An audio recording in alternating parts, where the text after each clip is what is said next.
সরকারি উদ্যোগের অভাবে 5 দশকেও চালু হয়নি কুমিল্লা বিমানবন্দর। সংশ্লিষ্টরা বলছেন, রানওয়ে কার্পেটিং, ফায়ার সার্ভিস চালু ও এয়ার ট্রাফিক কন্ট্রোল টাওয়ারের জনবল নিয়োগ দিলে এটি চালু করা সম্ভব। এ বন্দরে বিমান ওঠানামা শুরু হলে বাড়বে বিনিয়োগ, সমৃদ্ধ হবে এই অঞ্চলের জনপদের জীবন। কুমিল্লা প্রতিনিধি খায়রুল হাসান মানিকের তথ্য ও চিত্রে বিস্তারিত জানাচ্ছেন ফারহিন ইসলাম টুম্পা।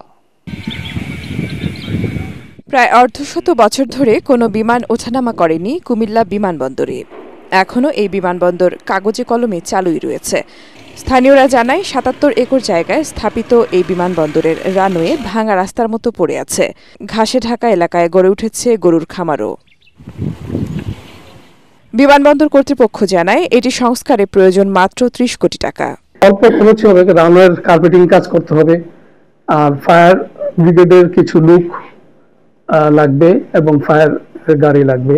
এটি চালু হলে বিমানবন্দর সংলগ্ন কুমিল্লা ইপিজেডে বিদেশি বিনিয়োগ বাড়বে, সৃষ্টি হবে নতুন কর্মসংস্থান, মত কুমিল্লা চেম্বার অব কমার্সের। যেহেতু আমাদের এখানে ইপিজেড আছে, সেই ইপিজেড যে বায়াররা আসবেন তারা ঢাকা নেমে সরাসরি কুমিল্লা বিমানবন্দরে চলে আসবেন।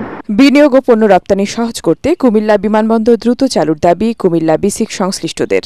বাইরের যে বায়াগুলো আসতেছে এখন তো দেখেন ঢাকা বসে আমরা যাওয়া লাগে, অথবা তারা আসার রোডে যেটা যানজট এই সমস্যাটা হয়। বিমানবন্দর ছাড়লে তারা আমাদের এখানে আসতে 1 ঘন্টার ভিতরে আসতে পারবো। কুমিল্লা ইপিজেড ও কুমিল্লা বিসিকের বিদেশি বিনিয়োগ বাড়াতে বিমান চলাচল চালু করা এখন সময়ের দাবি। এছাড়া অভ্যন্তরীণ রুটে বিমান চলাচলে চাহিদা রয়েছে। বর্তমান সরকার যদি এই বিমানবন্দরটি চালু করে দিতে পারে তাহলে আমার মনে হয় যে আমরা কুমিল্লা আরো সমৃদ্ধশালী হয়ে উঠব।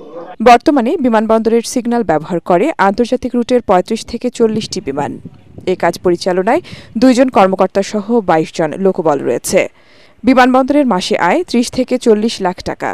রানওয়ে মেরামত সহ কিছু উদ্যোগ নিলে চালু হতে পারে বিমান ওঠানামার কাজ, যা কুমিল্লার অর্থনীতিতে যোগ করবে নতুন মাত্রা।